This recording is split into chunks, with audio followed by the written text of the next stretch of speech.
But the word of God continued to increase and spread. When Barnabas and Saul had finished their mission, they returned from Jerusalem, taking with them John, also called Mark. In the church at Antioch, there were prophets and teachers: Barnabas, Simeon called Niger, Lucius of Cyrene, Manaen, who had been brought up with Herod the Tetrarch, and Saul. He is with me. While they were worshiping the Lord and fasting, the Holy Spirit said, "Set apart from me Barnabas and Saul for the work to which I have called them." So after they had fasted and prayed, they placed their hands on them and sent them off. The two of them, sent on their way by the Holy Spirit, went down to Cilicia and sailed from there to Cyprus. When they arrived at Salamis, they proclaimed the word of God in the Jewish synagogues. John was with them as their helper. They traveled through the whole island until they came to Paphos. There they met a Jewish sorcerer and false prophet named Bar-Jesus, who was an attendant of the proconsul Sergius Paulus. The proconsul, an intelligent man, sent for Barnabas and Saul because he wanted to hear the word of God. But Elymas, the sorcerer, for that is what his name means, opposed them and tried to turn the proconsul from the faith. Then Saul, who was also called Paul, filled with the Holy Spirit, looked straight at Elymas and said, "You are a child of the devil and an enemy of everything that is right. You are full of all kinds of deceit and trickery. Will you never stop perverting the right ways of the Lord? Now, the hand of the Lord is against you. You are going to be blind, and for a time you will be unable to see the light of the sun."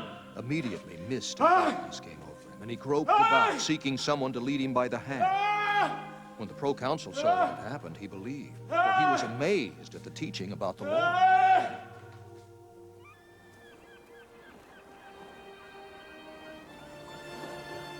From Paphos, Paul and his companions sailed to Perga in Pamphylia, where John left them to return to Jerusalem.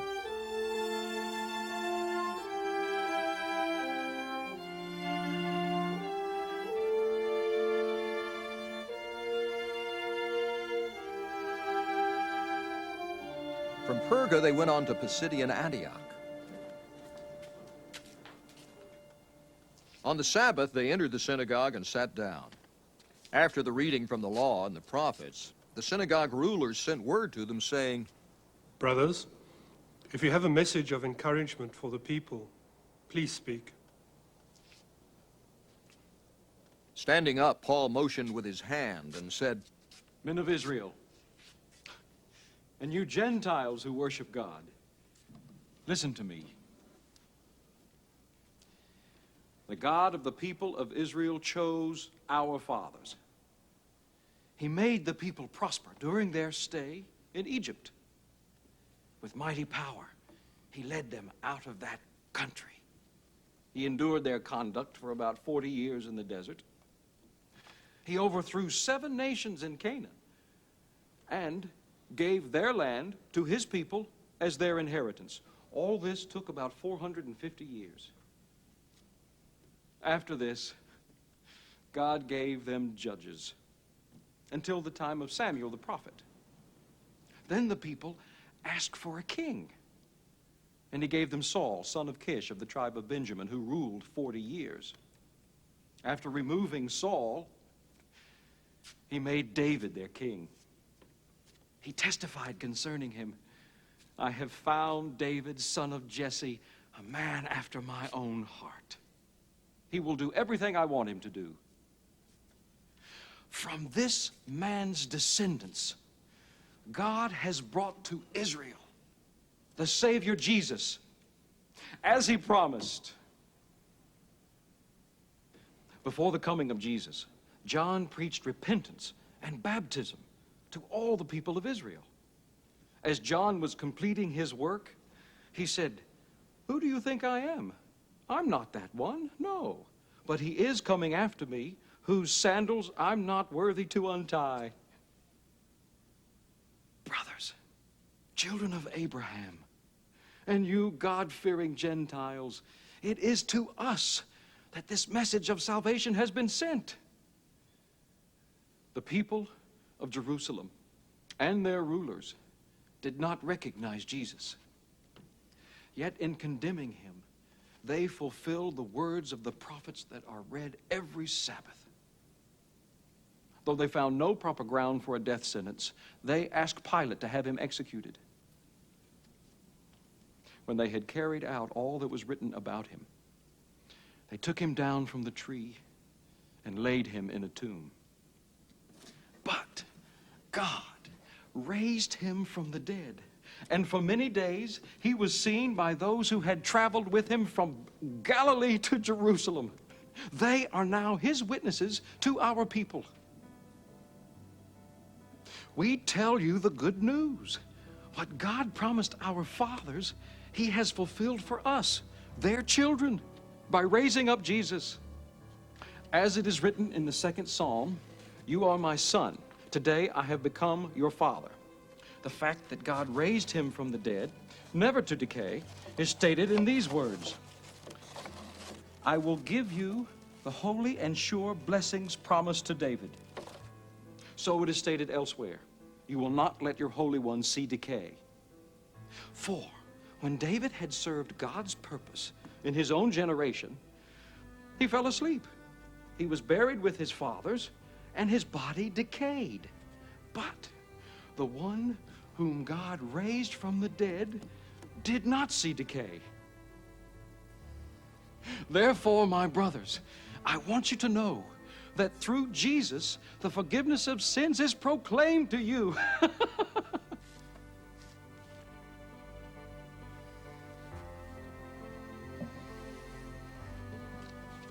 Through him, everyone who believes is justified from everything you could not be justified from by the law of Moses.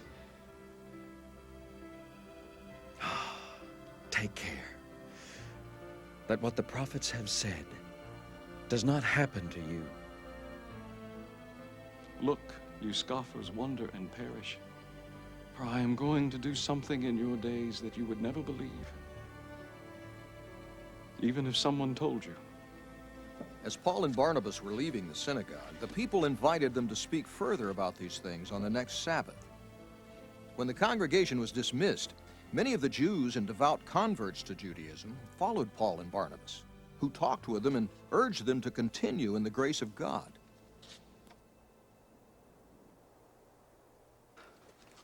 On the next Sabbath, almost the whole city gathered to hear the word of the Lord. When the Jews saw the crowds, they were filled with jealousy and talked abusively against what Paul was saying. Then Paul and Barnabas answered them boldly. We had to speak the word of God to you first. Since you rejected and do not consider yourselves worthy of eternal life, we now turn to the Gentiles. For this is what the Lord has commanded us. I have made you a light for the Gentiles, that you may bring salvation to the ends of the earth. When the Gentiles heard this, they were glad and honored the word of the Lord, and all who were appointed for eternal life believed.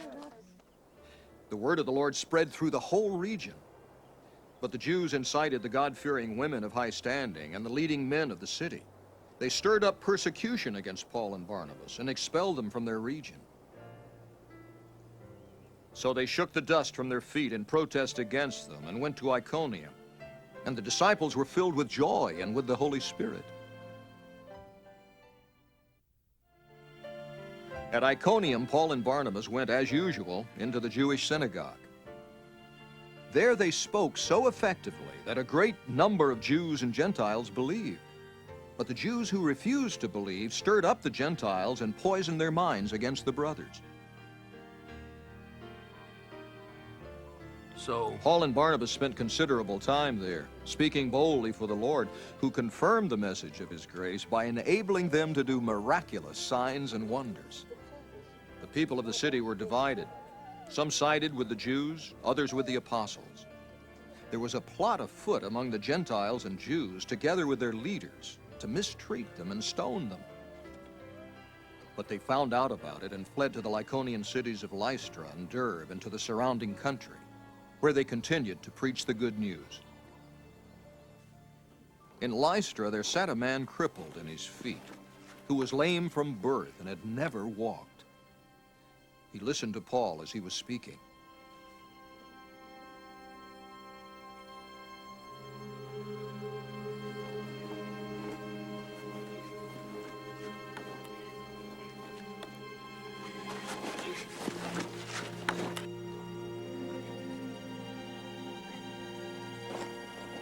Paul looked directly at him, saw that he had faith to be healed, and called out, Stand up on your feet.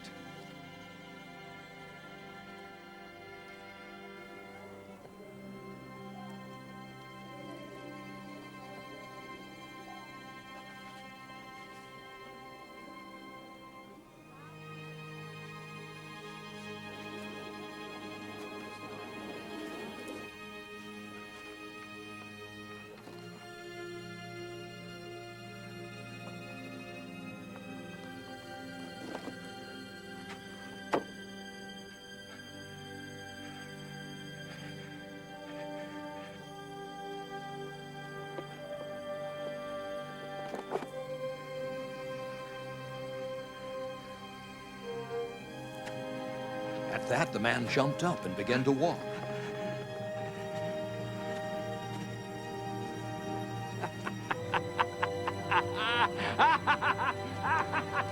When the crowd saw what Paul had done, they shouted in the Lycaonian language, "The gods have come down to us in human form."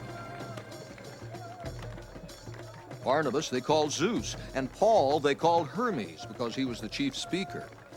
The priest of Zeus, whose temple was just outside the city, brought bulls and wreaths to the city gates because he and the crowd wanted to offer sacrifices to him.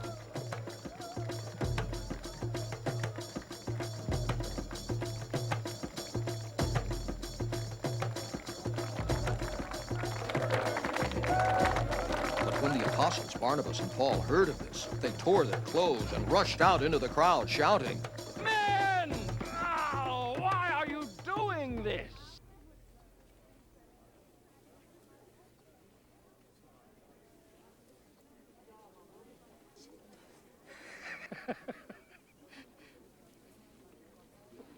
We two are only men.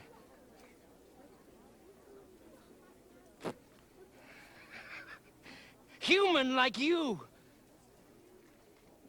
We are bringing you good news. Telling you to turn from these worthless things to the living God who made heaven and earth and sea and everything in them.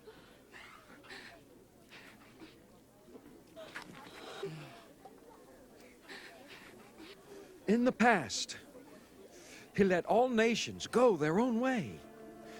Yet, he has not left himself without testimony. He has shown kindness by giving you rain from heaven and crops in their seasons. He provides you with plenty of food and fills your hearts with joy.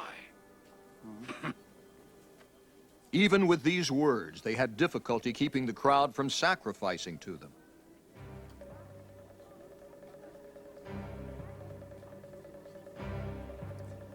Then some Jews came from Antioch and Iconium and won the crowd over.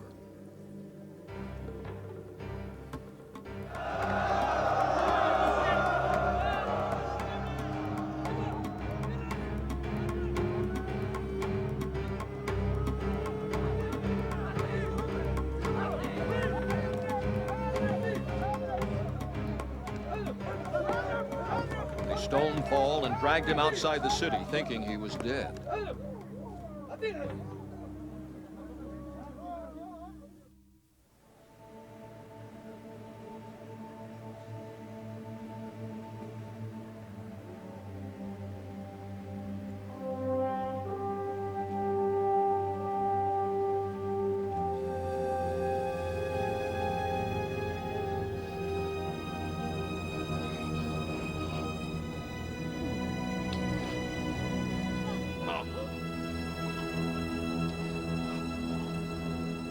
But after the disciples had gathered around him, he got up and went back into the city.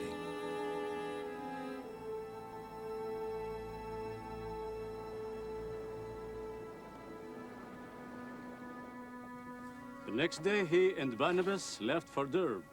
They preached the good news in that city and won a large number of disciples. Then they returned to Lystra, Iconium, and Antioch, strengthening the disciples and encouraging them to remain true to the faith. We must go through many hardships to enter the kingdom of God, they said.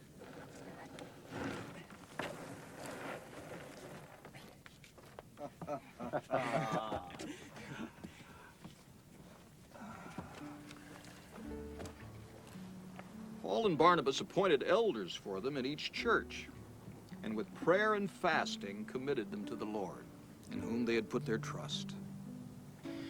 After going through Pisidia, they came into Pamphylia. And when they had preached the word in Perga, they went down to Attalia. From Attalia, they sailed back to Antioch, where they had been committed to the grace of God for the work they had now completed. On arriving there, they gathered the church together and reported all that God had done through them, and how he had opened the door of faith to the Gentiles. They stayed there a long time with the disciples. Some men came down from Judea to Antioch and were teaching the brothers, unless you are circumcised according to the custom taught by Moses, you cannot be saved. Now this brought Paul and Barnabas into sharp dispute and debate with them. So, Paul and Barnabas were appointed, along with some other believers, to go up to Jerusalem and see the apostles and elders about this question. The church sent them on their way, and as they traveled through Phoenicia and Samaria, they told how the Gentiles had been converted. This news made all the brothers very glad. When they came to Jerusalem, they were welcomed by the church and the apostles and elders, to whom they reported everything God had done through them.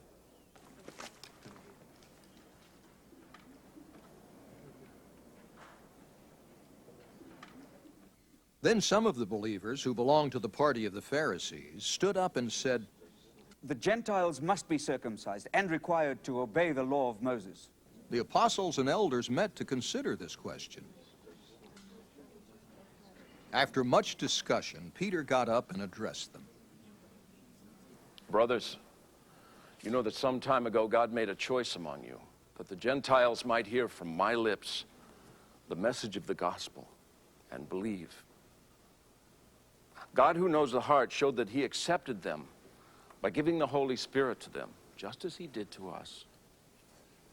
He made no distinction between us and them, for he purified their hearts by faith. Now then, why do you try to test God by putting on the necks of the disciples a yoke that neither we nor our fathers have been able to bear? No, we believe it is through the grace of our Lord Jesus that we are saved, just as they are. The whole assembly became silent as they listened to Barnabas and Paul, telling about the miraculous signs and wonders God had done among the Gentiles through them. When they finished, James spoke up. Brothers, listen to me. Simon has described to us how God at first showed his concern by taking from the Gentiles a people for himself. The words of the prophets are in agreement with this, as it is written, "After this I will return and rebuild David's fallen tent. Its ruins I will rebuild and I will restore it, that the remnant of men may seek the Lord, and all the Gentiles who bear my name, says the Lord, who does these things that have been known for ages. It is my judgment, therefore, that we should not make it difficult for the Gentiles who are turning to God. Instead, we should write to them, telling them to abstain from food polluted by idols, from sexual immorality, from the meat of strangled animals, and from blood. For Moses has been preached in every city from the earliest times, and is read in the synagogues on every Sabbath. Then the apostles and elders with the whole church decided to choose some of their own men and send them to Antioch with Paul and Barnabas. They chose Judas, called Barsabbas, and Silas, 2 men who were leaders among the brothers. With them they sent the following letter. The apostles and elders, your brothers, to the Gentile believers in Antioch, Syria, and Cilicia. Greetings. We have heard that some went out from us without our authorization and disturbed you, troubling your minds by what they said. So we all agreed to choose some men and send them to you with our dear friends Barnabas and Paul. Men who have risked their lives for the name of our Lord Jesus Christ. Therefore we are sending Judas and Silas to confirm by word of mouth what we are writing. It seemed good to the Holy Spirit and to us not to burden you with anything beyond the following requirements. You are to abstain from food sacrificed to idols, from blood, from the meat of strangled animals, and from sexual immorality. You will do well to avoid these things. Farewell. The men were sent off and went down to Antioch, where they gathered the church together and delivered the letter. The people read it and were glad for its encouraging message. Judas and Silas, who themselves were prophets, said much to encourage and strengthen the brothers. After spending some time there, they were sent off by the brothers with the blessing of peace to return to those who had sent them. But Paul and Barnabas remained in Antioch, where they and many others taught and preached the word of the Lord. Sometime later, Paul said to Barnabas, Let us go back and visit the brothers in all the towns where we preach the word of the Lord and see how they're doing. Barnabas wanted to take John, also called Mark, with them, but Paul did not think it wise to take him because he had deserted them in Pamphylia and had not continued with them in the work. They had such a sharp disagreement that they parted company. Barnabas took Mark and sailed for Cyprus. But Paul chose Silas and left, commended by the brothers to the grace of the Lord. He went through Syria and Cilicia, strengthening the churches. He came to Derbe and then to Lystra, where a disciple named Timothy lived, whose mother was a Jewess and a believer, but whose father was a Greek. The brothers at Lystra and Iconium spoke well of him. Paul wanted to take him along on the journey, so he circumcised him because of the Jews who lived in that area, for they all knew that his father was a Greek.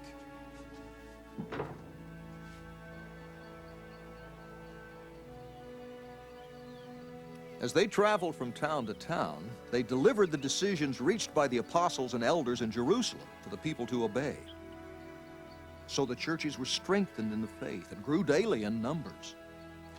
Paul and his companions traveled throughout the region of Phrygia and Galatia, having been kept by the Holy Spirit from preaching the word in the province of Asia. When they came to the border of Mysia, they tried to enter Bithynia, but the Spirit of Jesus would not allow them to. So they passed by Mysia and went down to Troas.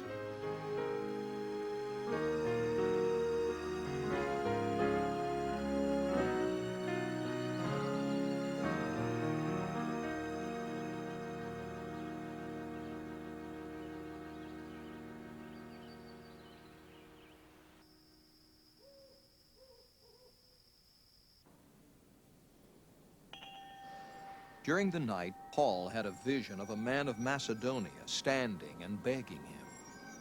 Come over to Macedonia and help us.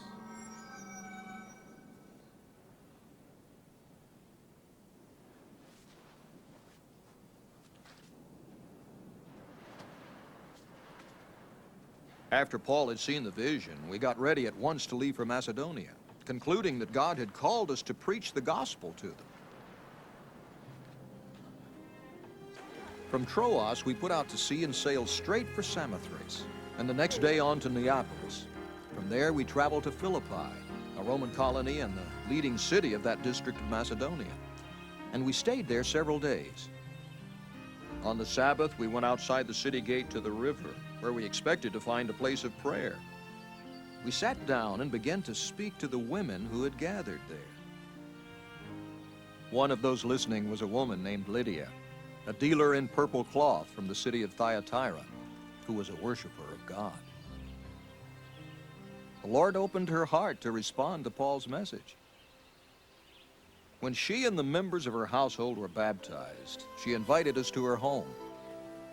If you consider me a believer in the Lord, She said, come and stay at my house. and she persuaded us.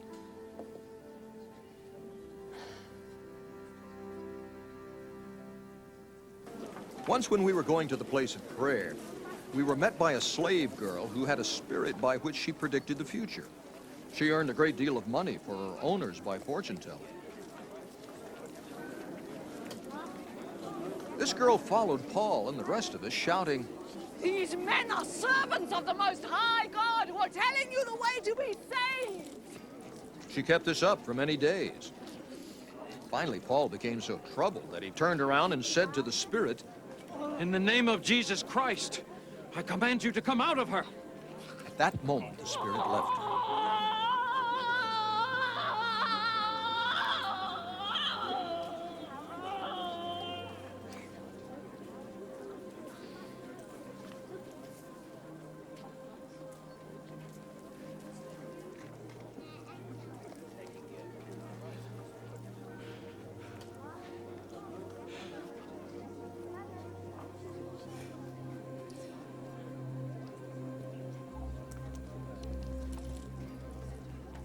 When the owners of the slave girl realized that their hope of making money was gone,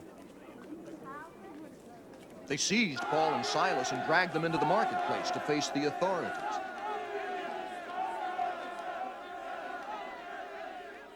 They brought them before the magistrates and said, These men are Jews and are throwing our city into an uproar by advocating customs unlawful for us Romans to accept or practice. The crowd joined in the attack against Paul and Silas. And the magistrates ordered them to be stripped and beaten.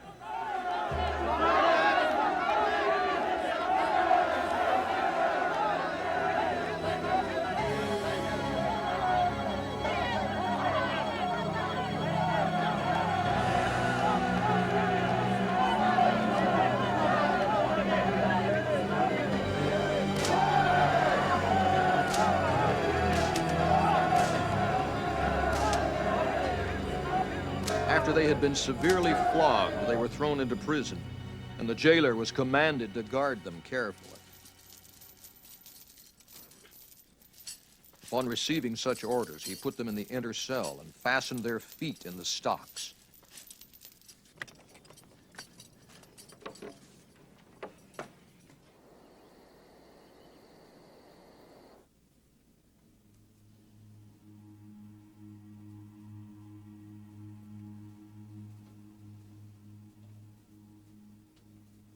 About midnight, Paul and Silas were praying and singing hymns to God, and the other prisoners were listening to them.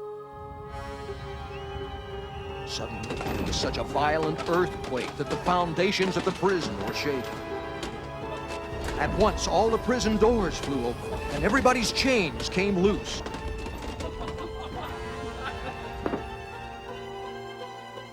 The jailer woke up. And when he saw the prison doors open, he drew his sword and was about to kill himself because he thought the prisoners had escaped.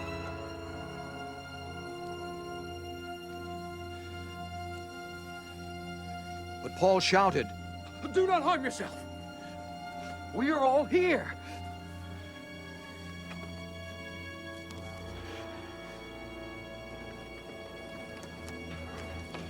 The jailer called for lights, rushed in, and fell trembling before Paul and Silas.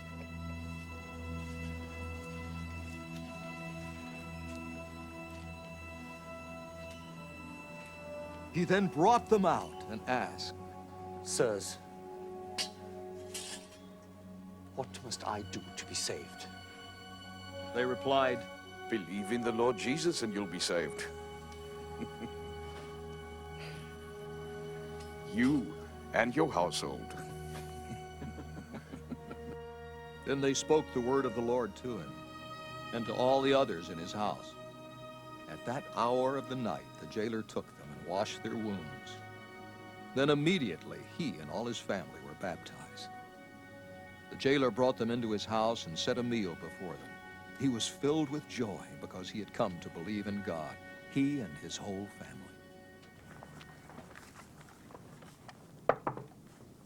When it was daylight, the magistrates sent their officers to the jailer with the order, "Release those men."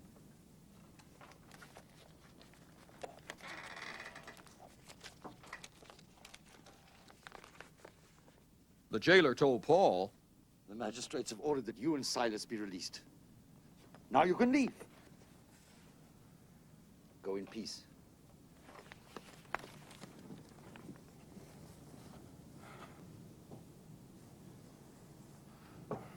But Paul said to the officers, They beat us publicly without a trial, even though we are Roman citizens, and threw us into prison.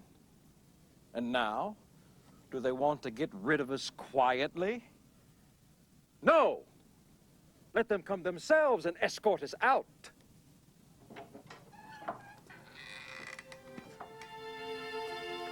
The officers reported this to the magistrates, and when they heard that Paul and Silas were Roman citizens, they were alarmed.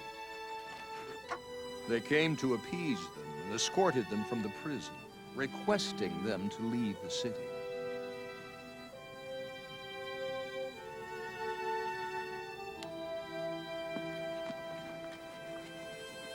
After Paul and Silas came out of the prison, they went to Lydia's house, where they met with the brothers and encouraged them.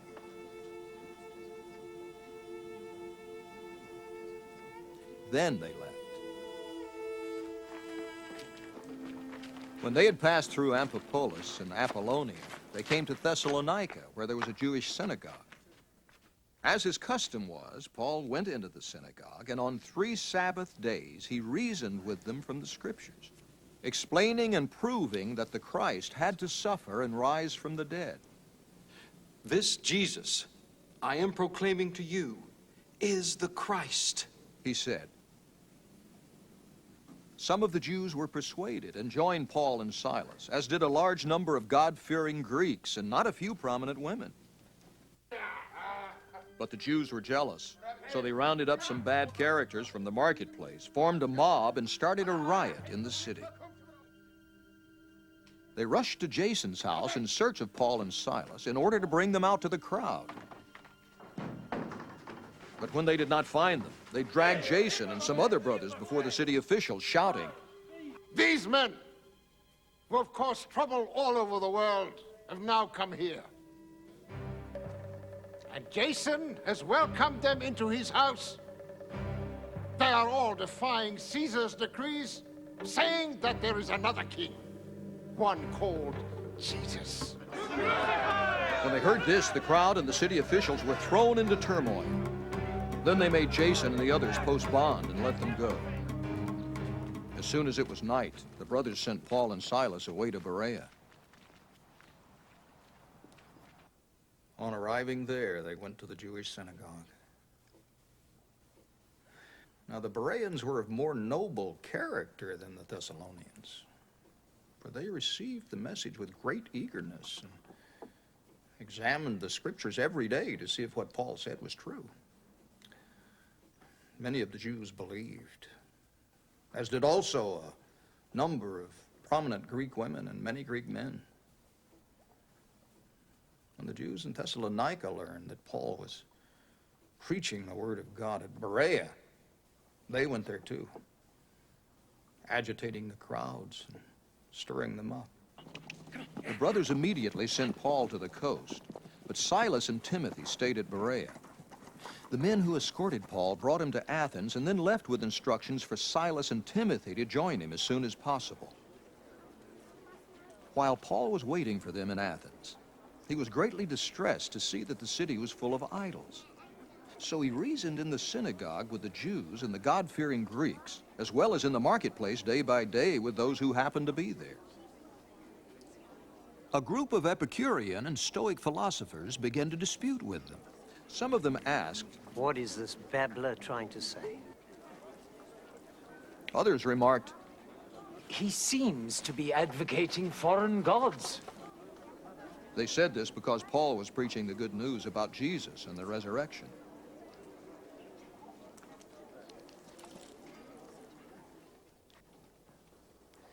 Then they took him and brought him to a meeting of the Areopagus, where they said to him, "May we know what this new teaching is that you are presenting?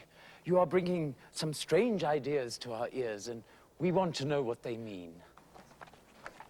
All the Athenians and the foreigners who lived there spent their time doing nothing but talking about and listening to the latest ideas.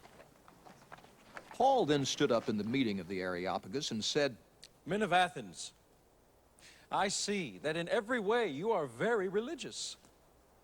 For as I walked around and looked carefully at your objects of worship, I even found an altar with this inscription, 'To an unknown God.' Now, what you worship as something unknown, I am going to proclaim to you. The God who made the world and everything in it is the Lord of heaven and earth, and does not live in temples built by hands, and he is not served by human hands as if he needed anything, because he himself gives all men life and breath and everything else. From one man he made every nation of men, that they should inhabit the whole earth.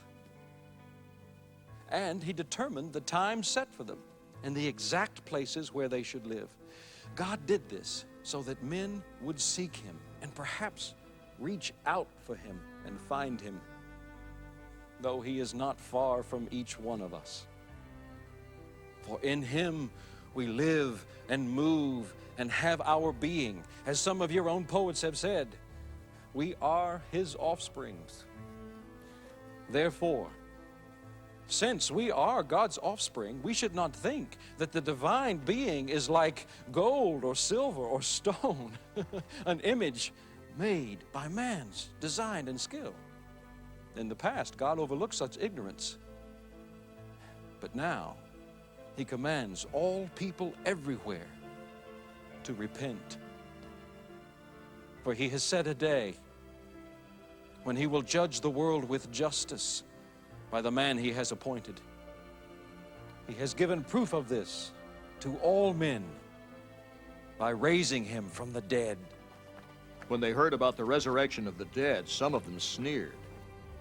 But others said, "We want to hear you again on this subject." At that, Paul left the council. A few men became followers of Paul and believed. Among them was Dionysius, a member of the Areopagus, also a woman named Damaris, and a number of others. After this, Paul left Athens and went to Corinth. There he met a Jew named Aquila, a native of Pontus, who had recently come from Italy with his wife Priscilla, because Claudius had ordered all the Jews to leave Rome. Paul went to see them, and because he was a tent maker, as they were, he stayed and worked with them. Every Sabbath he reasoned in the synagogue, trying to persuade Jews and Greeks. When Silas and Timothy came from Macedonia, Paul devoted himself exclusively to preaching, testifying to the Jews that Jesus was the Christ.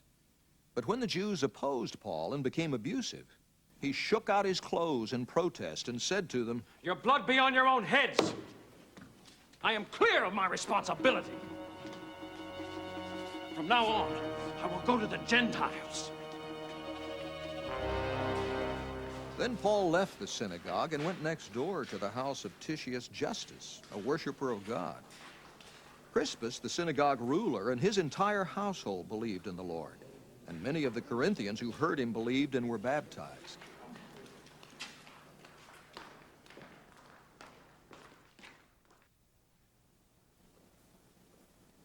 One night, the Lord spoke to Paul in a vision.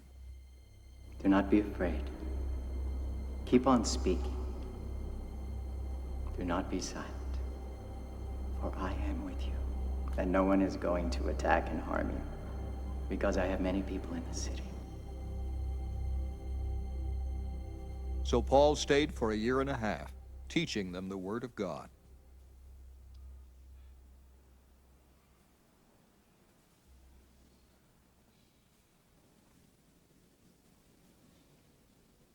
While Gallio was proconsul of Achaia, the Jews made a united attack on Paul and brought him into court.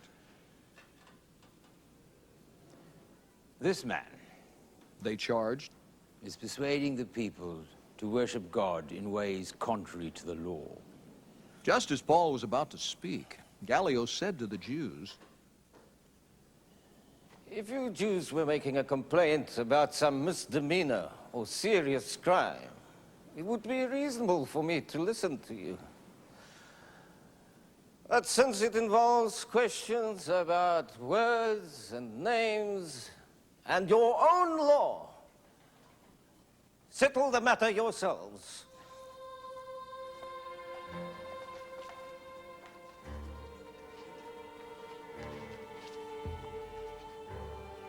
I will not be a judge of such things. So he had them ejected from the court. Then they all turned on Sosthenes, the synagogue ruler, and beat him in front of the court. But Gallio showed no concern whatever.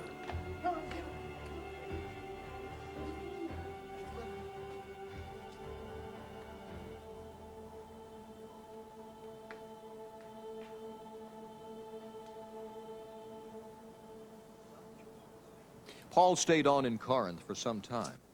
Then he left the brothers and sailed for Syria, accompanied by Priscilla and Aquila. Before he sailed, he had his hair cut off at Cenchreae because of a vow he had taken. They arrived at Ephesus, where Paul left Priscilla and Aquila. He himself went into the synagogue and reasoned with the Jews. When they asked him to spend more time with them, he declined. But as he left, he promised, I will come back, if it is God's will. Then he set sail from Ephesus. When he landed at Caesarea, he went up and greeted the church and then went down to Antioch. After spending some time in Antioch, Paul set out from there and traveled from place to place throughout the region of Galatia and Phrygia, strengthening all the disciples. Meanwhile, a Jew named Apollos, a native of Alexandria, came to Ephesus. He was a learned man with a thorough knowledge of the Scriptures. He had been instructed in the way of the Lord, and he spoke with great fervor and talked about Jesus accurately, though he knew only the baptism of John.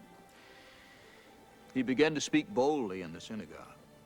When Priscilla and Aquila heard him, they invited him to their home and explained to him the way of God more adequately.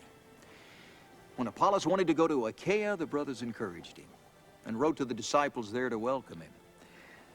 On arriving, he was a great help to those who by grace had believed, for he vigorously refuted the Jews in public debate, proving from the Scriptures that Jesus was the Christ. While Apollos was at Corinth, Paul took the road through the interior and arrived at Ephesus. There he found some disciples and asked them, "Did you receive the Holy Spirit when you believed?" They answered, "No, we have not even heard there is a Holy Spirit." So Paul asked them, "And what baptism did you receive?" "John's baptism," they replied. Paul said John's baptism was a baptism of repentance. He told the people to believe in the one coming after him, that is, in Jesus. On hearing this, they were baptized into the name of the Lord Jesus. When Paul placed his hands on them, the Holy Spirit came on them, and they spoke in tongues and prophesied. There were about 12 men in all. Paul entered the synagogue and spoke boldly there for 3 months, arguing persuasively about the kingdom of God. But some of them became obstinate. They refused to believe and publicly maligned the way. So Paul left them. He took the disciples with him and had discussions daily in the lecture hall of Tyrannus. This went on for 2 years, so that all the Jews and Greeks who lived in the province of Asia heard the word of the Lord. God did extraordinary miracles through Paul, so that even handkerchiefs and aprons that had touched him were taken to the sick, and their illnesses were cured, and the evil spirits left them. Some Jews who went around driving out evil spirits tried to invoke the name of the Lord Jesus over those who were demon-possessed. They would say, "In the name of Jesus, whom Paul preaches, I command you to come out." 7 sons of Sceva, a Jewish chief priest, were doing this. And one day the evil spirit answered them, "Jesus I know, and I know about Paul, but who are you?" Then the man who had the evil spirit jumped on them and overpowered them all. He gave them such a beating that they ran out of the house naked and bleeding. When this became known to the Jews and Greeks living in Ephesus, they were all seized with fear, and the name of the Lord Jesus was held in high honor. Many of those who believed now came and openly confessed their evil deeds. A number who had practiced sorcery brought their scrolls together and burned them publicly. When they calculated the value of the scrolls, the total came to 50,000 drachmas. In this way, the word of the Lord spread widely and grew in power. After all this had happened, Paul decided to go to Jerusalem, passing through Macedonia and Achaia. "After I have been there," he said, "I must visit Rome also." He sent 2 of his helpers, Timothy and Erastus, to Macedonia, while he stayed in the province of Asia a little longer.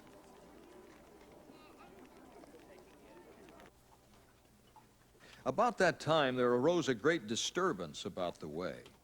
A silversmith named Demetrius, who made silver shrines of Artemis, brought in no little business for the craftsmen. He called them together, along with the workmen in related trades, and said, "Men, you know we receive a good income from this business.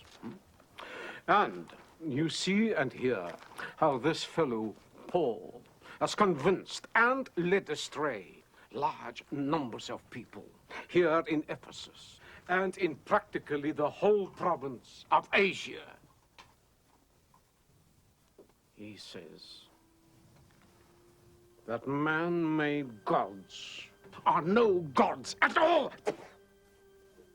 There's danger.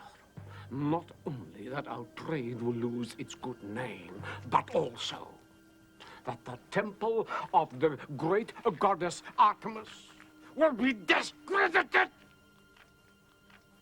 And the goddess herself, who is worshipped throughout the province of Asia and the world, will be robbed of her divine majesty." When they heard this, they were furious and began shouting.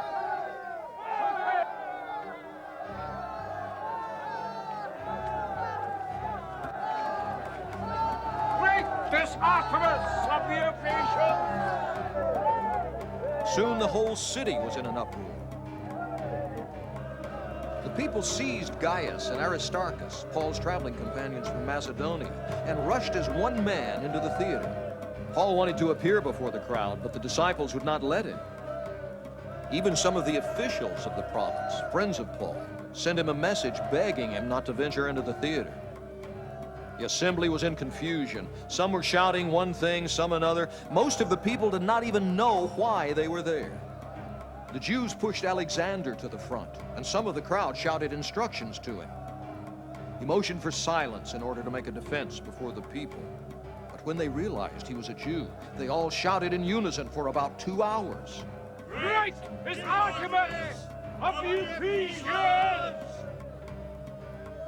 The city clerk quieted the crowd and said, "Men of Ephesus, doesn't all the world know that the city of Ephesus is the guardian of the temple of the great Artemis and of her image which fell from heaven?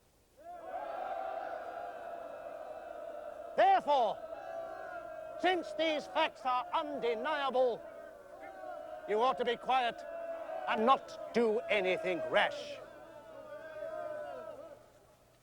You have brought these men here, though they have neither robbed temples nor blasphemed our goddess. If then Demetrius and his fellow craftsmen have a grievance against anybody, the courts are open, And there are proconsuls. They can press charges. If there is anything further you want to bring up, it must be settled in a legal assembly. As it is, we are in danger of being charged with rioting because of today's events. In that case, we would not be able to account for this commotion, since there is no reason for it. After he had said this, he dismissed the assembly.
When the uproar had ended, Paul sent for the disciples, and after encouraging them, said goodbye and set out for Macedonia. He traveled through that area, speaking many words of encouragement to the people, and finally arrived in Greece, where he stayed 3 months. Because the Jews made a plot against him just as he was about to sail for Syria, he decided to go back through Macedonia. He was accompanied by Sopater,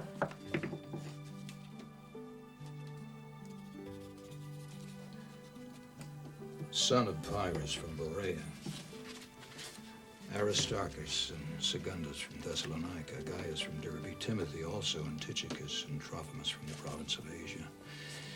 These men went on ahead and waited for us at Troas, but we sailed from Philippi after the Feast of Unleavened Bread, and 5 days later joined the others at Troas, where we stayed 7 days.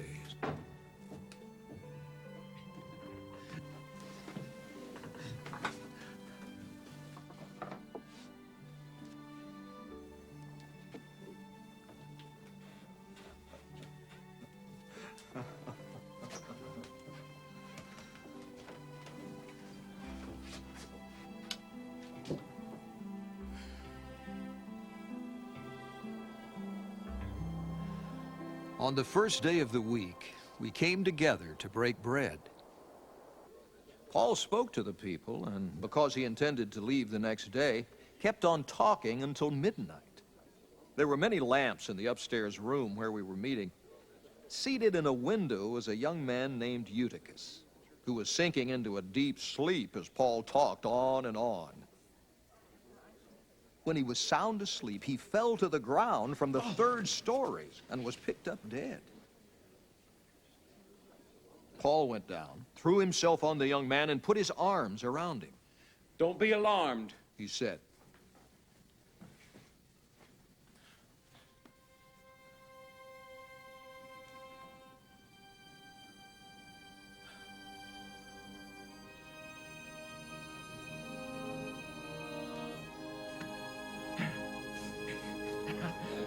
He's alive! Then he went upstairs again and broke bread and ate. After talking until daylight, he left. The people took the young man home alive and were greatly comforted.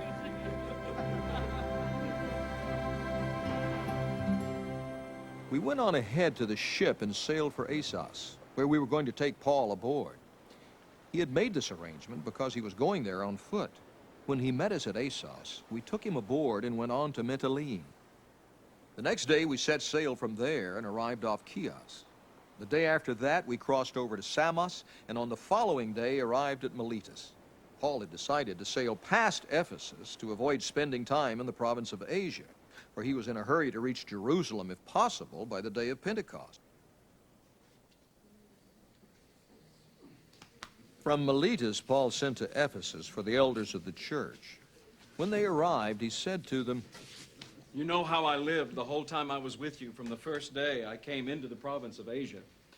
I served the Lord with great humility and with tears, although I was severely tested by the plots of the Jews. You know that I have not hesitated to preach anything that would be helpful to you, but have taught you publicly and from house to house. I have declared to both Jews and Greeks that they must turn to God in repentance and have faith in our Lord Jesus. And now, compelled by the Spirit, I am going to Jerusalem, not knowing what will happen to me there.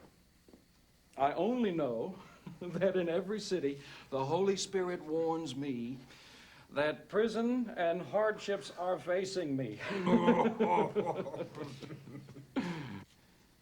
However, I consider my life worth nothing to me, if only I may finish the race and complete the task the Lord Jesus has given me.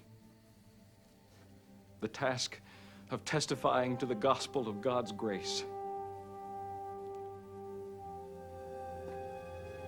Now I know that none of you, among whom I have gone about preaching the kingdom, will ever see me again.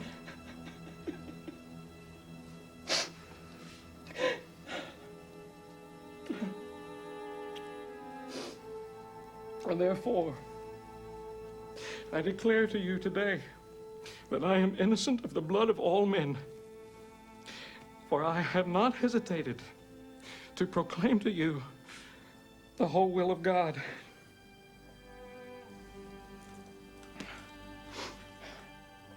Keep watch over yourselves and all the flock of which the Holy Spirit has made you overseers. Be shepherds of the church of God, which he bought with his own blood. I know that after I leave, savage wolves will come in among you and will not spare the flock.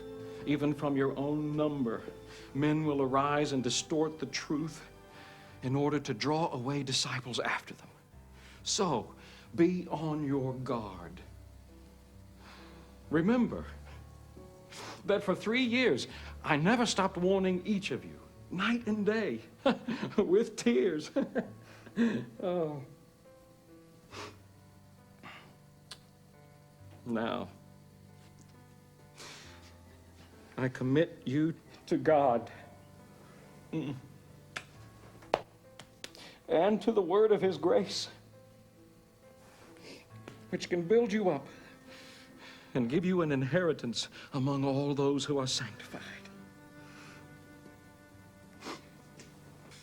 I have not coveted anyone's silver or gold or clothing. You yourselves know that these hands of mine have supplied my own needs and the needs of my companions. In everything I did, I showed you that by this kind of hard work, we must help the weak, remembering the words the Lord Jesus himself said, "It is more blessed to give than to receive."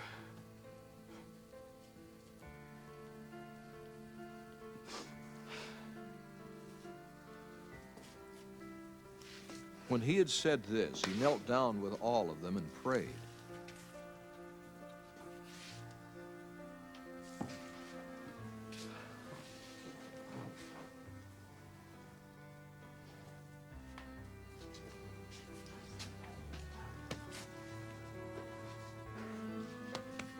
They all wept as they embraced him and kissed him. What grieved them most was his statement that they would never see his face again. Then they accompanied him to the ship.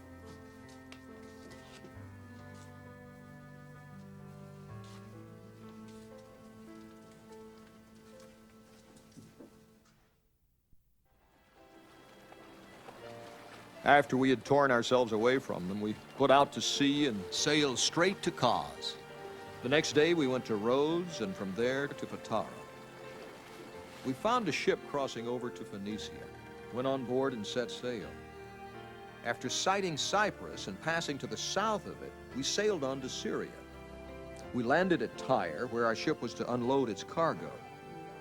Finding the disciples there, we stayed with them 7 days. Through the Spirit, they urged Paul not to go on to Jerusalem.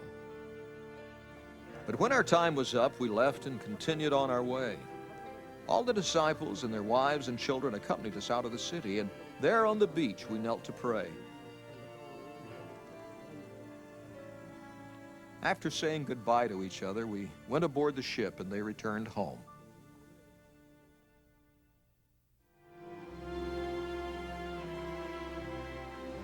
We continued our voyage from Tyre and landed at Ptolemais, where we greeted the brothers and stayed with them for a day. Leaving the next day, we reached Caesarea and stayed at the house of Philip the Evangelist, one of the 7. He had 4 unmarried daughters who prophesied. After we had been there a number of days, a prophet named Agabus came down from Judea. Coming over to us, he took Paul's belt, tied his own hands and feet with it, and said, "The Holy Spirit says, in this way the Jews of Jerusalem will bind the owner of this belt and will hand him over to the Gentiles." When we heard this, we and the people there pleaded with Paul not to go up to Jerusalem. Then Paul answered, "Why are you weeping and breaking my heart? I am ready not only to be bound, but also to die in Jerusalem for the name of the Lord Jesus." When he would not be dissuaded, we gave up and said, "The Lord's will be done." After this, we got ready and went up to Jerusalem. Some of the disciples from Caesarea accompanied us and brought us to the home of Manasseh, where we were to stay. He was a man from Cyprus and one of the early disciples.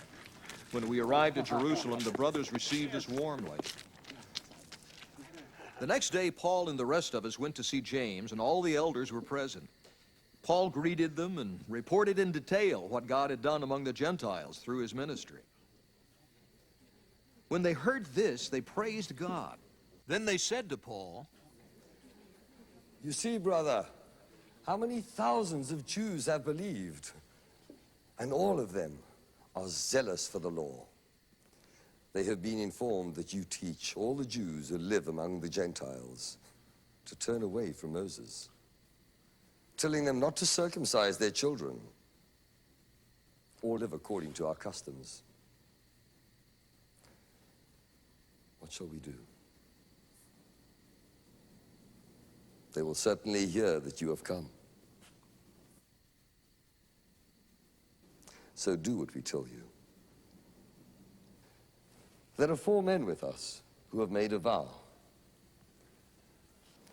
Take these men, join in their purification rites, and pay their expenses so that they can have their heads shaved. Then everybody will know there is no truth in these reports about you, but that you yourself are living in obedience to the law. As for the Gentile believers, we have written to them our decision that they should abstain from food sacrificed to idols, from blood, from the meat of strangled animals, and from sexual immorality. The next day, Paul took the men and purified himself along with them. Then he went to the temple to give notice of the date when the days of purification would end, and the offering would be made for each of them.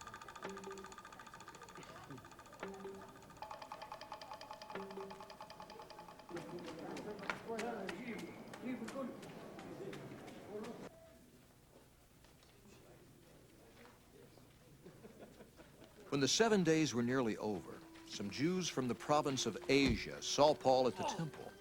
They stirred up the whole crowd and seized him, shouting, Men of Israel, help us! This is the man who teaches all men everywhere against our people and our law and this place. And besides, he has brought Greeks into the temple area and defiled this holy place. Oh! They had previously seen Trophimus the Ephesian in the city with Paul and assumed that Paul had brought him into the temple area. The whole city was aroused, and the people came running from all directions. Seizing Paul, they dragged him from the temple, and immediately the gates were shut. While they were trying to kill him, news reached the commander of the Roman troops that the whole city of Jerusalem was in an uproar. He at once took some officers and soldiers and ran down to the crowd. When the rioters saw the commander and his soldiers, they stopped beating Paul. The commander came up and arrested him and ordered him to be bound with 2 chains.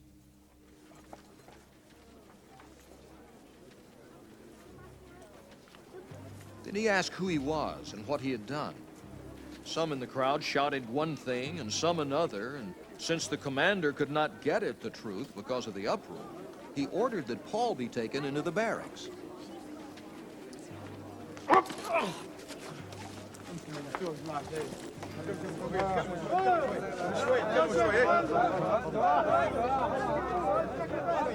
When Paul reached the steps, the violence of the mob was so great he had to be carried by the soldiers. The crowd that followed kept shouting, "Away with him!" As the soldiers were about to take Paul into the barracks, he asked the commander, May I say something to you? Do you speak Greek? He replied. Aren't you the Egyptian who started a revolt and led 4,000 terrorists out into the desert some time ago? Paul answered, I am a Jew from Tarsus in Cilicia, a citizen of no ordinary city. Please let me speak to the people. Having received the commander's permission, Paul stood on the steps and motioned to the crowd. When they were all silent, he said to them in Aramaic, Brothers and fathers, listen now to my defense. When they heard him speak to them in Aramaic, they became very quiet. Then Paul said, I am a Jew, born in Tarsus of Cilicia, but brought up in this city. Under Gamaliel, I was thoroughly trained in the law of our fathers and was just as zealous for God as any of you are today. I persecuted the followers of this way to their death, arresting both men and women and throwing them into prison, as also the high priest and all the council can testify. I even obtained letters from them to their brothers in Damascus and went there to bring these people as prisoners to Jerusalem to be punished. About noon, as I came near Damascus, suddenly a bright light from heaven flashed around me. I fell to the ground and heard a voice say to me, Saul, Saul, why do you persecute me? Who are you, Lord? I asked. I am Jesus of Nazareth, whom you are persecuting, he replied. My companions saw the light, but they did not understand the voice of him who was speaking to me. What shall I do, Lord? I asked. Get up, the Lord said, and go into Damascus. There you will be told all that you have been assigned to do.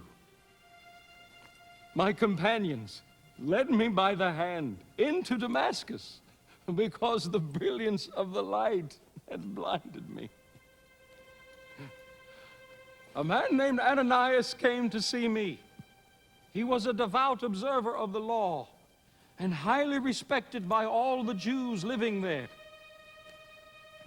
He stood beside me and said, Brother Saul, receive your sight. And at that very moment, I was able to see him. Then he said, the God of our fathers has chosen you to know his will and to see the righteous one and to hear words from his mouth. you will be his witness to all men of what you have seen and heard. And now, what are you waiting for? Get up.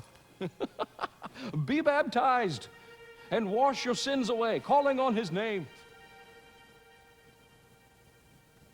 When I returned to Jerusalem and was praying at the temple, I fell into a trance and saw the Lord speaking.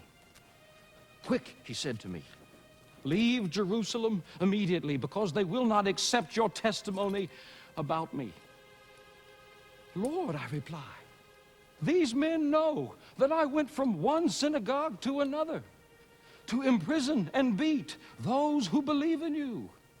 And when the blood of your martyr Stephen was shed, I stood there, giving my approval and guarding the clothes of those who were killing him. Then the Lord said to me, go. I will send you far away to the Gentiles. The crowd listened to Paul until he said this. Then they raised their voices and shouted, Rid the earth of him! He is not fit to live! As they were shouting and throwing off their cloaks and flinging dust into the air, the commander ordered Paul to be taken into the barracks. He directed that he be flogged and questioned in order to find out why the people were shouting at him like this.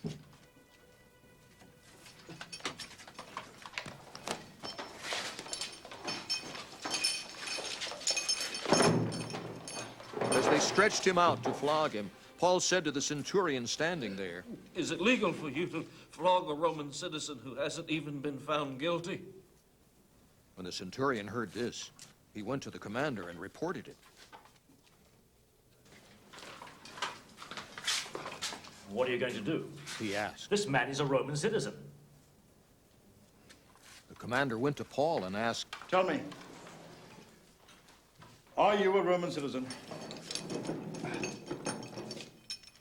Yes, I am. He answered. Then the commander said, I had to pay a big price for my citizenship. But I was born a citizen. Paul replied.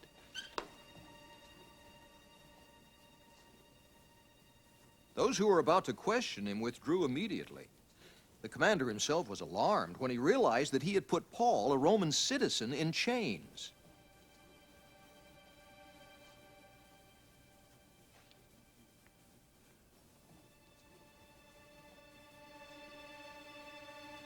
The next day, since the commander wanted to find out exactly why Paul was being accused by the Jews, he released him and ordered the chief priests and all the Sanhedrin to assemble. Then he brought Paul and had him stand before them. Paul looked straight at the Sanhedrin and said, My brothers, I have fulfilled my duty to God in all good conscience to this day. At this, the high priest Ananias ordered those standing near Paul to strike him on the mouth.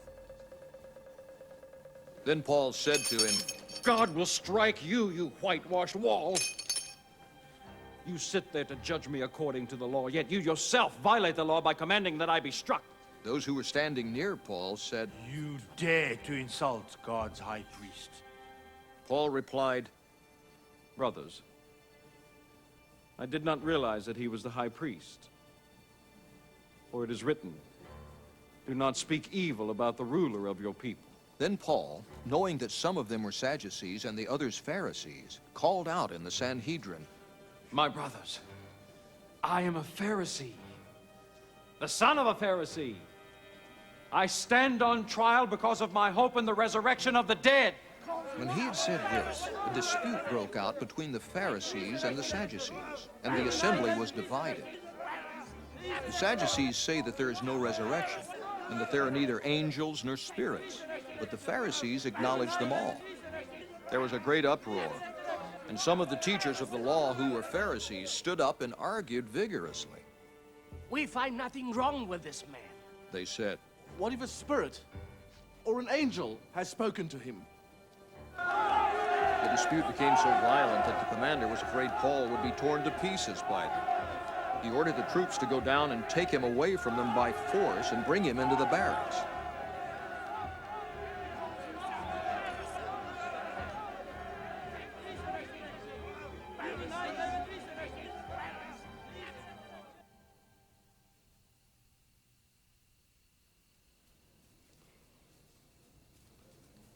following night, the Lord stood near Paul and said, "Take courage. As you have testified about me in Jerusalem, so you must also testify in Rome." The next morning, the Jews formed a conspiracy and bound themselves with an oath not to eat or drink until they had killed Paul. More than 40 men were involved in this plot. They went to the chief priests and elders and said, "We have taken a solemn oath not to eat anything until we have killed Paul. Now then, you and the Sanhedrin petition the commander to bring him before you on the pretext of wanting more accurate information about his case. We are ready to kill him before he gets here." But when the son of Paul's sister heard of this plot, he went into the barracks and told Paul. Then Paul called one of the centurions and said, "Take this young man to the commander. He has something to tell him." So he took him to the commander.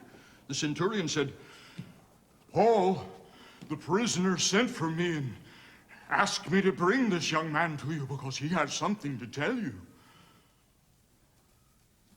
The commander took the young man by the hand and drew him aside and asked, "What is it you want to tell me?"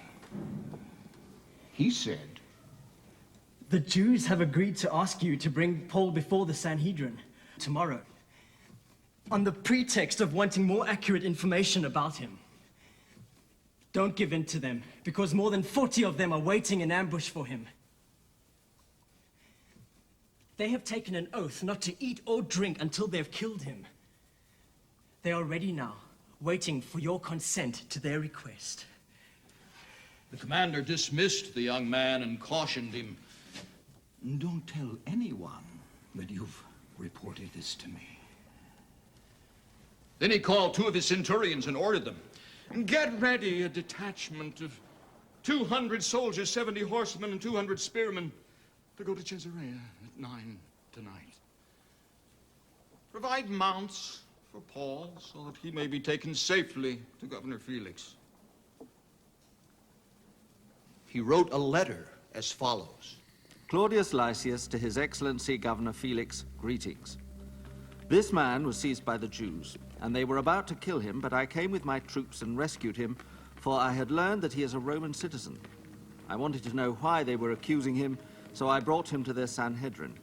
I found that the accusation had to do with questions about their law, but there was no charge against him that deserved death or imprisonment. When I was informed of a plot to be carried out against the man, I sent him to you at once. I also ordered his accusers to present to you their case against him." So the soldiers, carrying out their orders, took Paul with them during the night and brought him as far as Antipatris. The next day they let the cavalry go on with him while they returned to the barracks.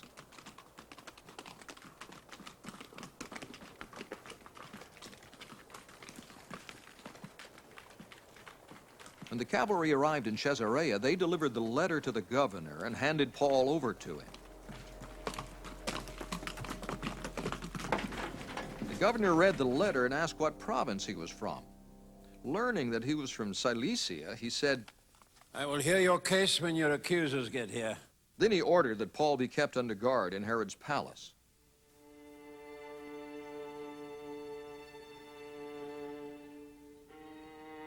"5 days later, the high priest Ananias went down to Caesarea with some of the elders and a lawyer named Tertullus. And they brought their charges against Paul before the governor.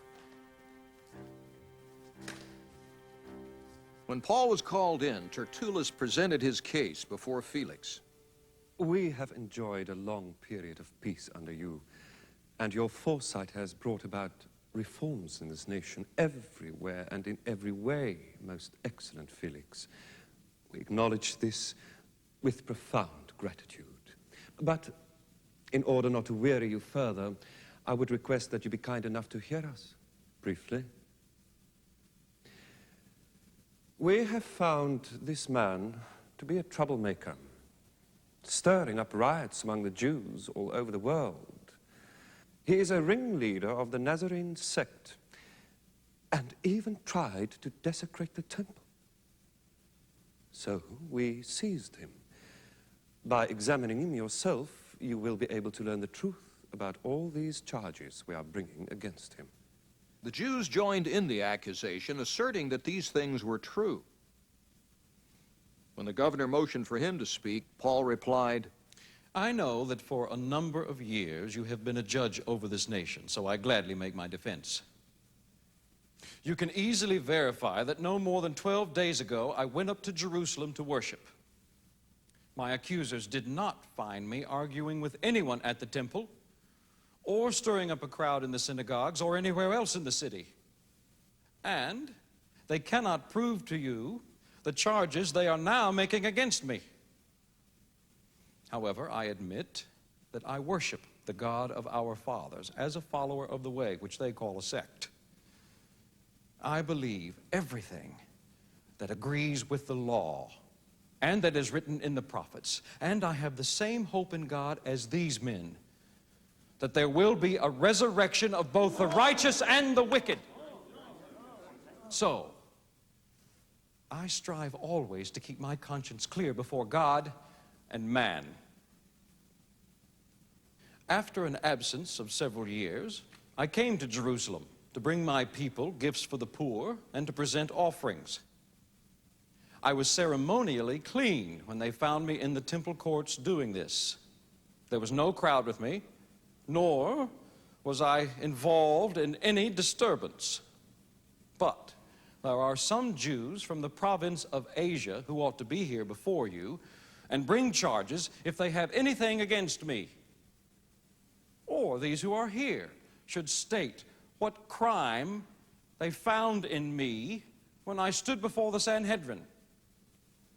Unless it was this one thing I shouted as I stood in their presence. It is concerning the resurrection of the dead that I am on trial before you today. Then Felix, who was well acquainted with the way, adjourned the proceedings. When Lysias the commander comes, he said, I will decide your case.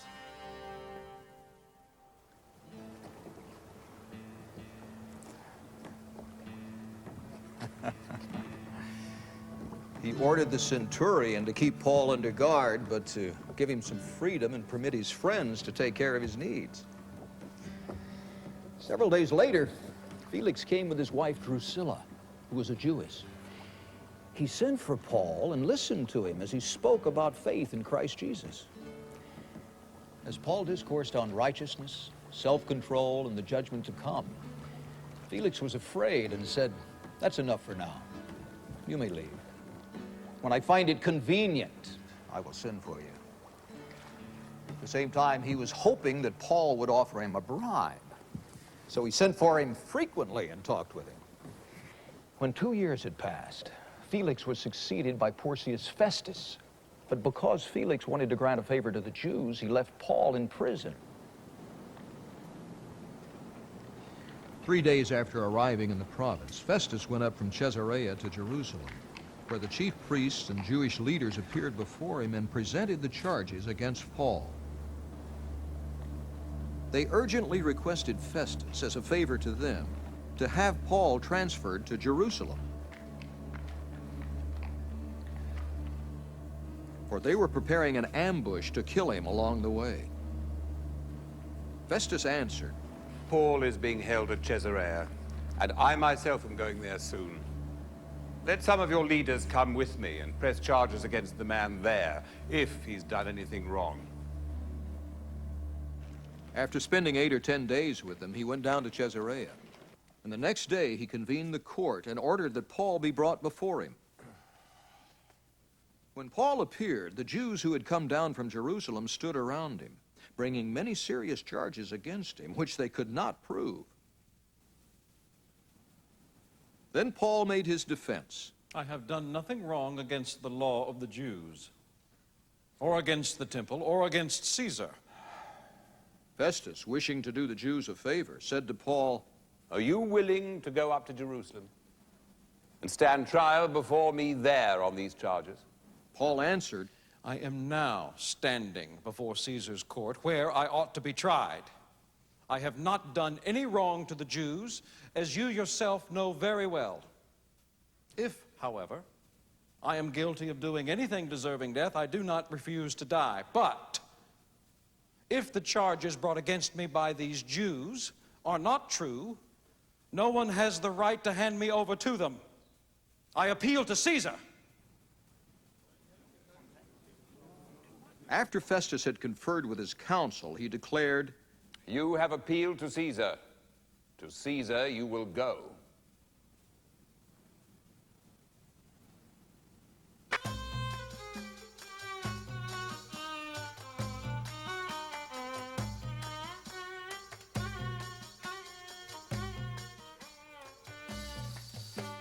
A few days later, King Agrippa and Bernice arrived at Caesarea to pay their respects to Festus. Since they were spending many days there, Festus discussed Paul's case with the king. He said, There is a man here whom Felix left as a prisoner. When I went to Jerusalem, the chief priests and elders of the Jews brought charges against him and asked that he be condemned. I told them that it is not the Roman custom to hand over any man before he has faced his accusers and has had an opportunity to defend himself against their charges. When they came here with me, I did not delay the case, but convened the court the next day and ordered the man to be brought in. When his accusers got up to speak, they did not charge him with any of the crimes I'd expected. Instead, they had some points of dispute with him about their own religion and about a dead man named Jesus, whom Paul claimed was alive. I was at a loss how to investigate such matters. So I asked if he'd be willing to go to Jerusalem and stand trial there on these charges. When Paul made his appeal to be held over for the emperor's decision, I ordered him held until I could send him to Caesar. Then Agrippa said to Festus, I would like to hear this man myself. He replied, Tomorrow you will hear him.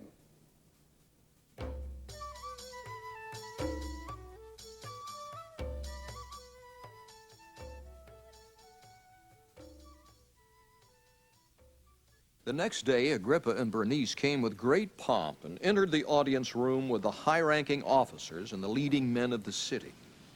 At the command of Festus, Paul was brought in.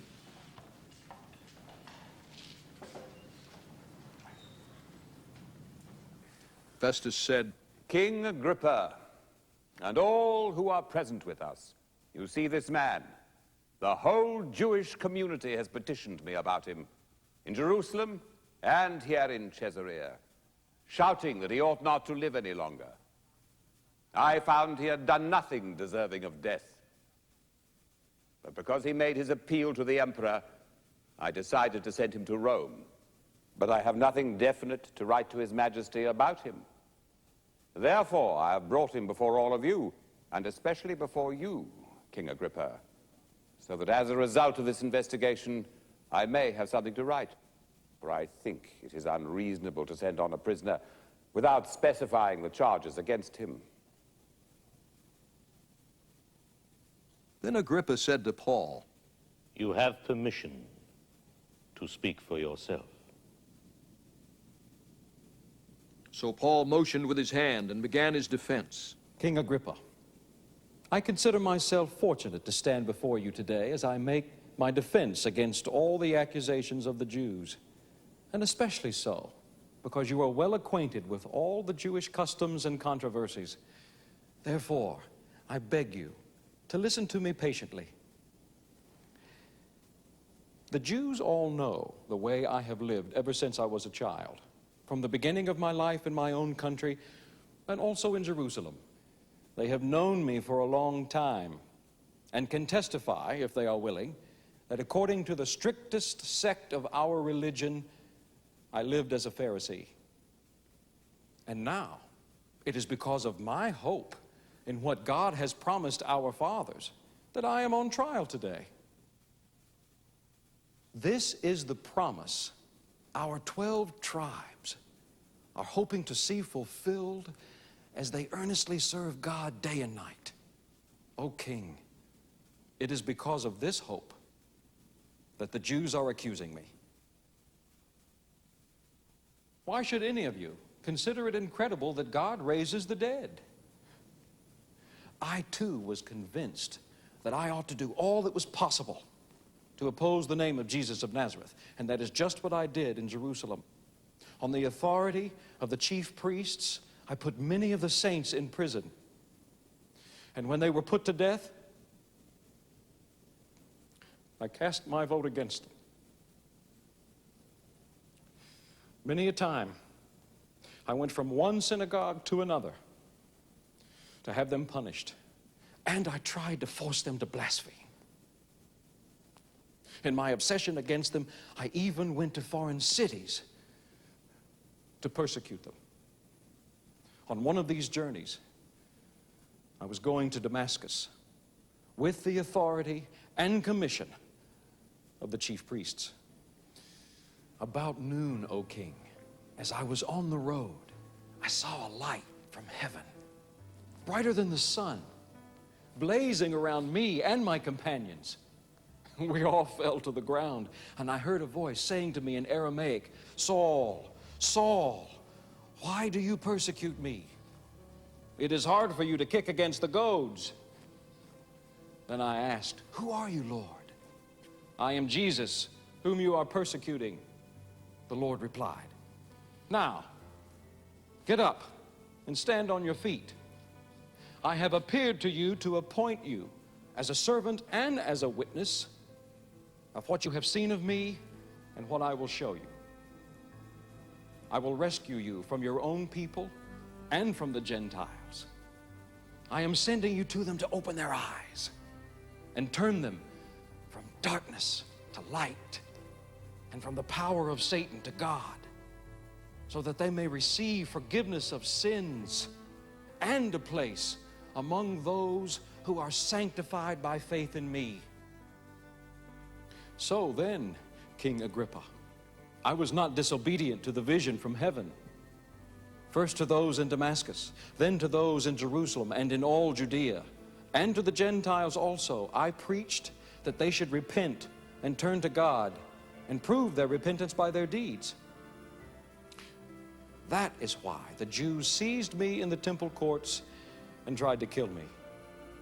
But I have had God's help to this very day, and so I stand here and testify to small and great alike.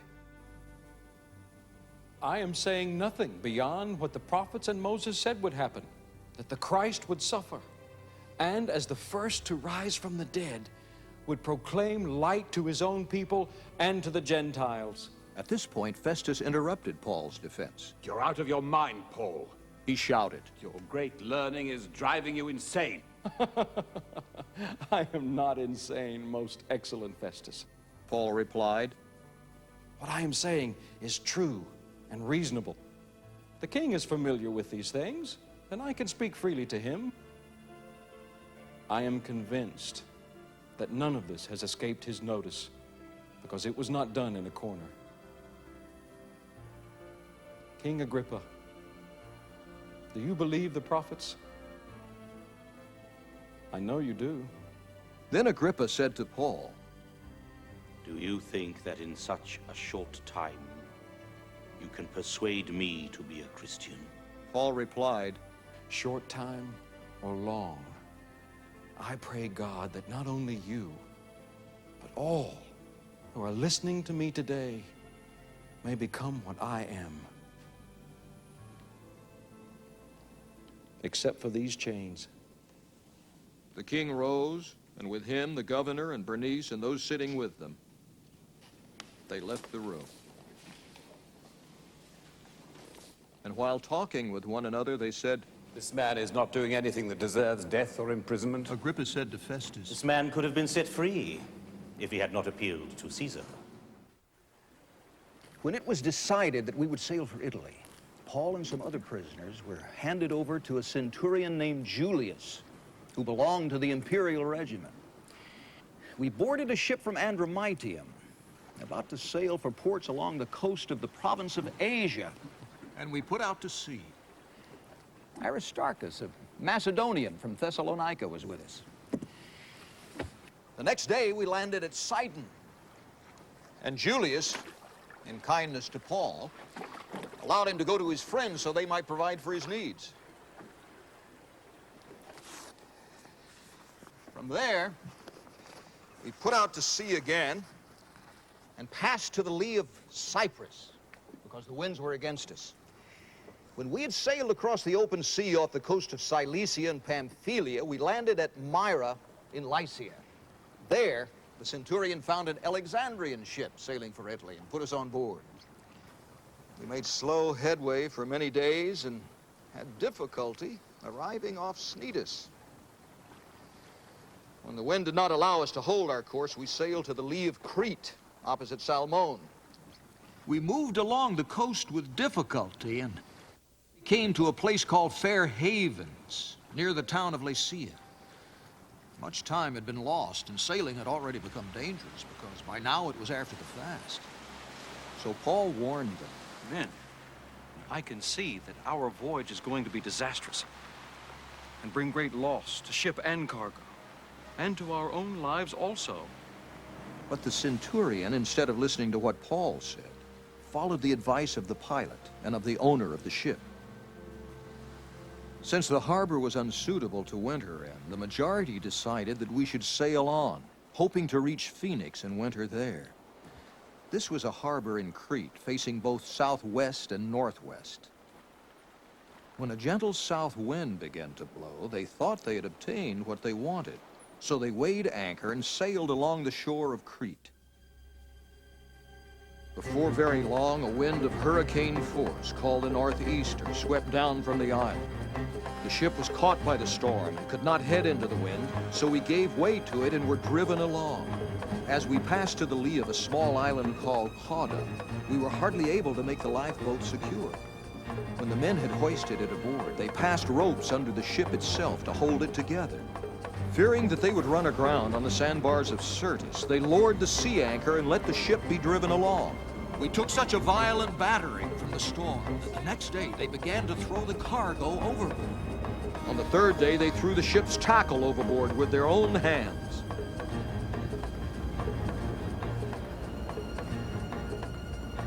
When neither sun nor stars appeared for many days and the storm continued raging, we finally gave up all hope of being saved.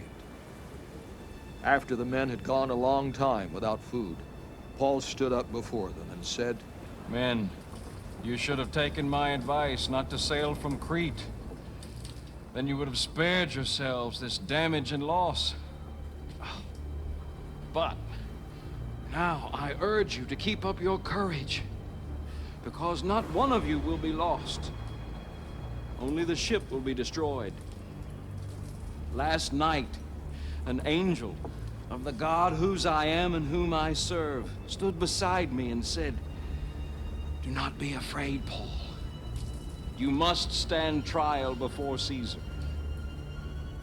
And God has graciously given you the lives of all who sail with you. So, keep up your courage, men, for I have faith in God that it will happen just as he told me. Nevertheless, we must run aground on some island." On the 14th night, we were still being driven across the Adriatic Sea, when about midnight the sailors sensed they were approaching land. They took soundings and found that the water was 120 feet deep. A short time later, they took soundings again and found it was 90 feet deep. Fearing that we would be dashed against the rocks, they dropped 4 anchors from the stern and prayed for daylight.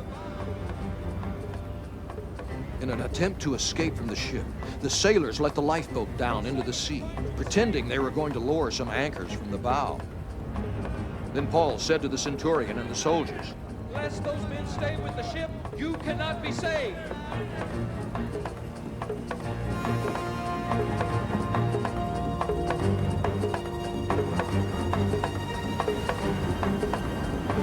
So the soldiers cut the ropes that held the lifeboat and let it fall away.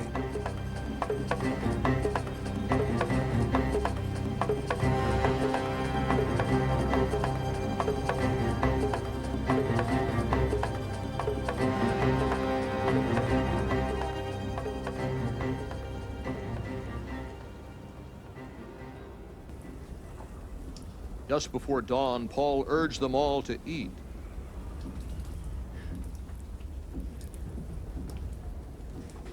For the last 14 days, he said, you have been in constant suspense and have gone without food. You haven't eaten anything. Now, I urge you to take some food. You need it to survive. Not one of you will lose a single hair from his head. After he said this, he took some bread and gave thanks to God in front of them all. Then he broke it and began to eat. They were all encouraged and ate some food themselves. Altogether, there were 276 of us on board. When they had eaten as much as they wanted, they lightened the ship by throwing the grain into the sea.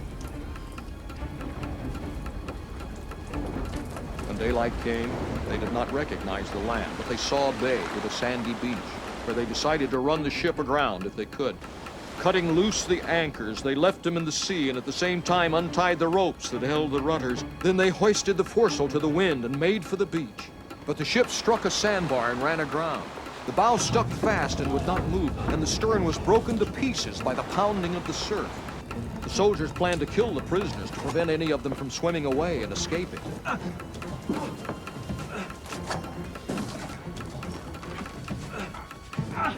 But the centurion wanted to spare Paul's life and kept them from carrying out their plan. He ordered those who could swim to jump overboard first and get to land. The rest were to get their own planks or on pieces of the ship. In this way, everyone reached land in safety. Once safely on shore, we found out that the island was called Malta. The islanders showed us unusual kindness. They built a fire and welcomed us all because it was raining and cold. Paul gathered a pile of brushwood, and as he put it on the fire, a viper, driven out by the heat, fastened itself on his hand. The islanders saw the snake hanging from his hand. They said to each other, "This man must be a murderer. What though he escaped from the sea? Justice has not allowed him to live." But Paul shook the snake off into the fire and suffered no ill effects.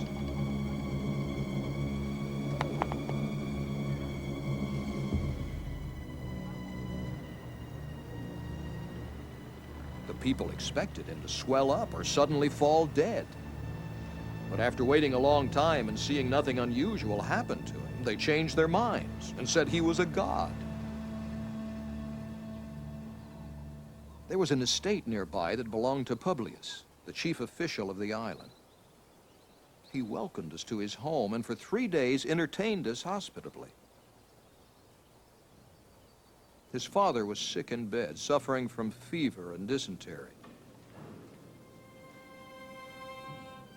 Paul went in to see him, and after prayer, placed his hands on him and healed him.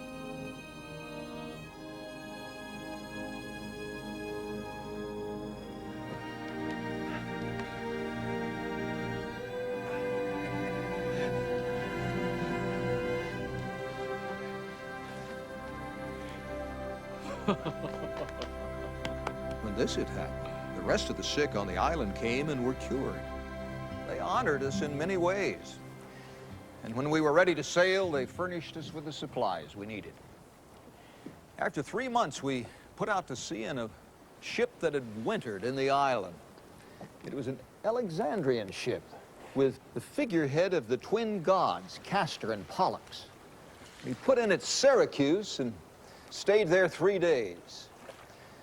From there, we set sail and arrived at Rhegium.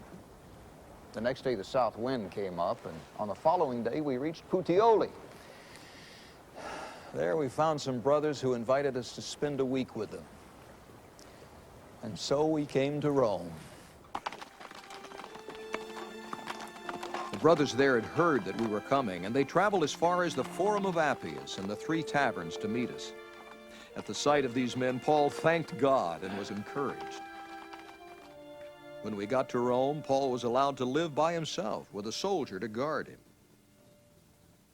3 days later, he called together the leaders of the Jews.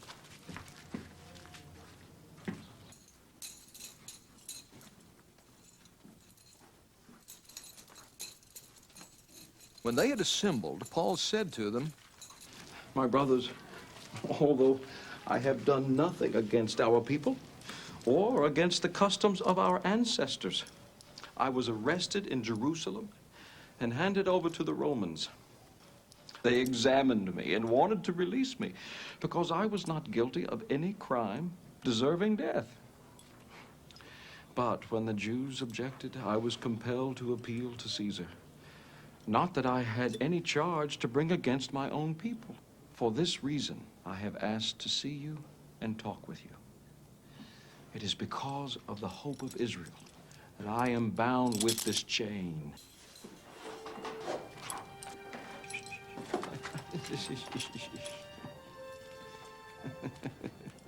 They replied, We have not received any letters from Judea concerning you, and none of the brothers who have come from there has reported or said anything bad about you.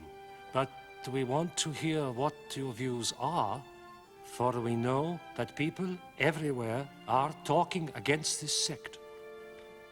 They arranged to meet Paul on a certain day and came in even larger numbers to the place where he was staying. From morning till evening, he explained and declared to them the kingdom of God and tried to convince them about Jesus from the law of Moses and from the prophets. Some were convinced by what he said, but others would not believe. They disagreed among themselves and began to leave after Paul had made his final statement. The Holy Spirit spoke the truth to your forefathers when he said through Isaiah the prophet, Go to this people and say, You will be ever hearing, but never understanding. You will be ever seeing, but never perceiving. For this people's heart has become calloused. They hardly hear with their ears, and they have closed their eyes. Otherwise, they might see with their eyes, hear with their ears, understand with their hearts, and turn, and I would heal them. Therefore, I want you to know that God's salvation has been sent to the Gentiles.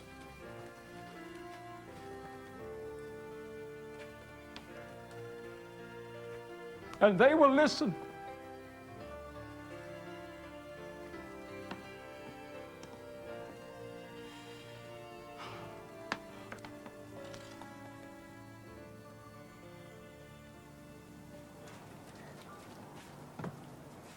For 2 whole years, Paul stayed there in his own rented house and welcomed all who came to see him.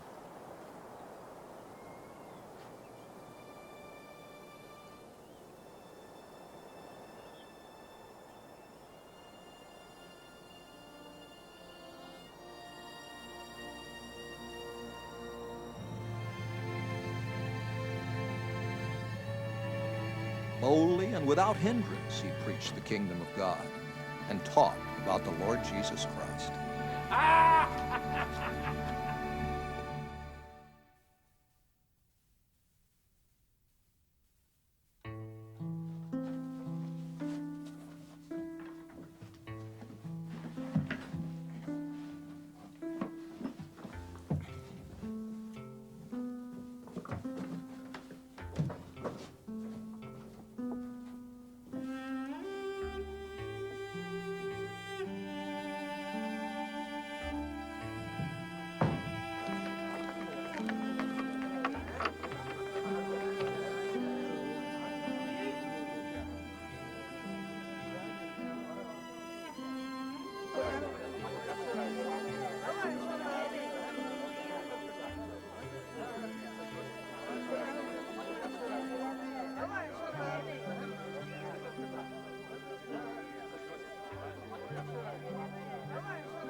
Doctor.